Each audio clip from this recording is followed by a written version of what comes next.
வணக்கம்.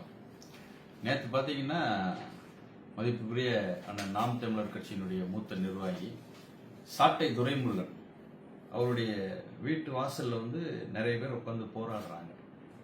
என்ன அப்படின்னு பார்த்தோம்னா, நாங்கெல்லாம் வீட்டை முற்றுகையிட போறோம், இவர் டிடிவி தினகரனை நிறைய திட்டாரு, பேசிட்டாரு அப்படின்னு சொல்லி ஒரு வீட்டை முற்றுகையிட போறாங்களாம்.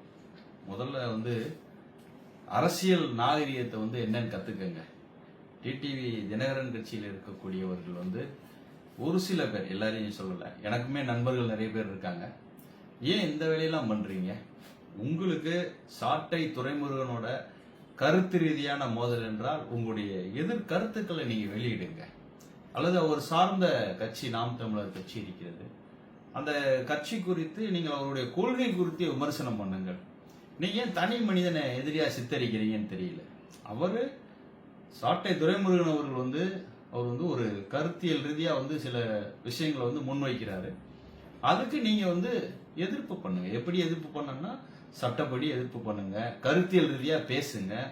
அண்ணன் டிடிவி தினகரன் அவர்கள் அதுக்கான பதில சொல்லட்டும்.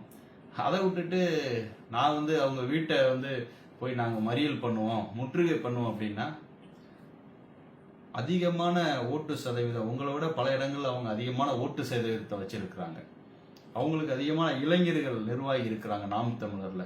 அவங்கெல்லாம் போய் அண்ணன் டிடிவி அவர்களுடைய வீட்டுல போய் மறிச்சா அது நல்லா இருக்குமா? யோசிச்சு பாருங்க. தயவு செய்து இந்த மாதிரி விஷயங்களை கைவிட்டுட்டு, அரசியல்லாம் விமர்சனங்கள் வரத்தான் செய்யும். ஒண்ணு அதை எதிர்கொள்ளணும், இல்ல அதை கடந்து போயிடணும். ரெண்டும் இல்லாம நான் போய் அவங்க வீட்டை முற்றுகை பண்ணுவேன் அப்படின்றது நாகரீகமான ஒரு செயல்பாடு கிடையாது. இதை நான்லாம் வன்மையா கண்டிக்கிறேன். உடனடியாக சாட்டை துரைமுருகன் அவர்கள் வீடு மேல சட்டத்திற்கு முரணாக முற்றுகைன்னு சொல்லி போனாங்க பாத்தீங்களா, இது தனி மனித தாக்குதல்.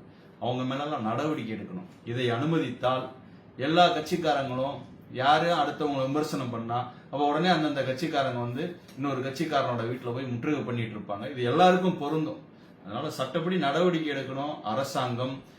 அண்ணன் சீமான் அவர்கள் மேல உள்ள கோபத்துல, அல்லது சாட்டை துரைமுருகன் அவர்கள் மேல உள்ள கோபத்துல, அவங்க அரசாங்கத்தை விமர்சனம் பண்றாங்கன்ற ஒரு கோபத்துல இந்த விஷயங்களை காவல்துறை கண்டு காணாம விட்டால், அதே போல மற்ற தரப்பினர்கள் மீதும் முற்றுகை நடத்தும் போது நீங்க அமைதியா இருக்கணும். அப்படிதான் செய்யணும். எல்லாருக்கும் ஒரே சட்டம் தானே. ஆகையினால உடனே நடவடிக்கை எடுங்க. அதுதான் சரியாக இருக்கும். நன்றி. நேதாஜி சுபாஷ் சேனைக்காக வழக்கறிஞர் டாக்டர் மகாராஜன்.